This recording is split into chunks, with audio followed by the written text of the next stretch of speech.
अरे कोई दरवाजा खोलो, सब सो गए क्या? ओहो, देखो तो जरा, राजकुमारी महल लौट आई, रात के इस पहर में अकेली। कोई मर्द भी ले आती साथ में।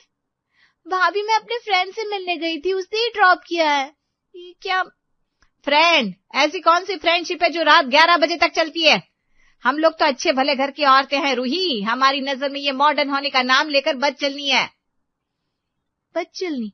Are you serious? मैं सिर्फ मूवी देखकर आई हूँ, आजकल ये सब नॉर्मल है। तभी ये शोर सुनकर रूही की माँ गंगा और भाई राजीव भी दरवाजे पर आ धमके। अरे बाप रे रूही, तू है? मुझे लगा पता नहीं क्या हो गया, तेरी भाभी यूं चीखने लगी।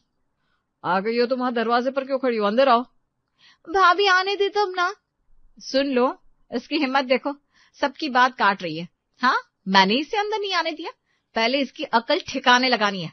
लड़कियां ऐसे घूमती है क्या? शर्म आनी चाहिए तुझे रूही, तेरी इस हरकत से पूरे परिवार की इज्जत धूल में मिल जाएगी। उफ़ो, बस करो भाभी, मैं कोई चोरी करके नहीं आई हूँ। मोहल्ले वाले लोग इकट्ठा होने लगे और काजल ने छुपाने की बजाय तमाशा बनाने को प्रेफरेंस दी। हे राम, देखो सब, देखो इस बेपर्दा लड़की को रात के 11 बजे अकेली किसी अनजान की कार में।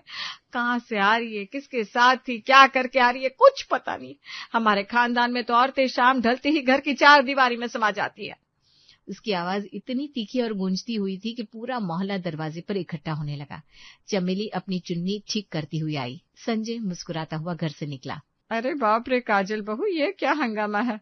रूही कहाँ गई थी? कुछ हुआ तो नहीं? क्या हुआ? हुआ ये कि आजकल की लड़कियों को घर गृहस्थी, इज्जत आबरू का कोई मोल ही नहीं रह गया। मेरी सासू माँ को तो दिल का दौरा पड़ रहा था इंतजार करते करते, और ये महारानी मूवी देखकर फ्रेंड्स के साथ घूम कर आ रही है। बोलो, कल को शादी के बाद ससुराल में भी यही हाल रहा तो हमारा तो मुंह काला कर देगी। पड़ोसियों में से कोई दबी हंसी हंस रहा था, कोई सिर हिला रहा था। संजय का मुस्कुराना और भी चौड़ा हो गया। क्या बात है रूही, कोई लड़के का चक्कर है क्या?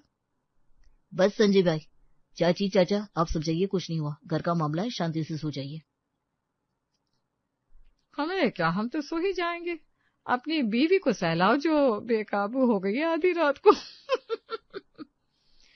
उसने रूही का हाथ पकड़कर जोर से अंदर खींचा और तेजी से दरवाजा बंद कर दिया। बाहर पड़ोसियों की फुसफुसाहट और चमेली की हंसी सुनाई दे रही थी। रूही अंदर आती ही सीधे अपने कमरे की ओर भागी। उसकी आंखों में आंसू नहीं, गुस्से की चिंगारी थी। उसने किसी की ओर देखा तक नहीं। देखा माँ जी, देखा राजीव, इसका रवैया, गलती करे और गुस्सा हम पर ऐसे। काजल चुप हो जाओ, रात के 12 बजने को है, सब सो जाओ, बात यहीं खत्म। वो खुद भी नाराज था, पर उस रात की शर्मिंदगी ने उसे